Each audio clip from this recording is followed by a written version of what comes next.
I mean, clinical development is unfortunately often quite slow, and it often seems that research isn't making a difference, but actually, if you look at the research that's been basic medical research in laboratories that's happening 10 years ago, that's already now helping patients, and what's happening in laboratories now will help patients in future. It's really important. Already, the survival for cancers, for many types of cancer, is hugely better than it was 20, 30 years ago, massively better, through better surgical techniques, better drugs and therapeutics, and better screening, better identification of cases, because it's really important to identify patients who have cancer as early as possible.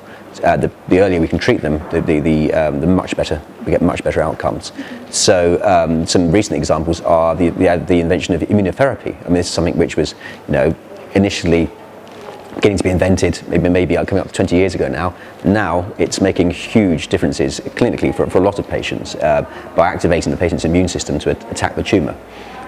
Equally, there are increasing efforts now to identify ways to screen patients for early stage lesions, that's early stage changes in their oral cavity, which may indicate that they're going to progress to cancer. And this, of course, then means that these tumours can be identified much earlier.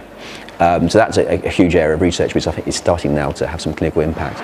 So I think it's really important that as we progress our cancer research, we're always thinking about the most important clinical problems currently, so we can make sure that we are tackling what's happening. But I think it's something where it's not always appreciated quite how far we've come compared to a few decades ago. Things are moving in the right direction, and we want to keep pushing them in the right direction.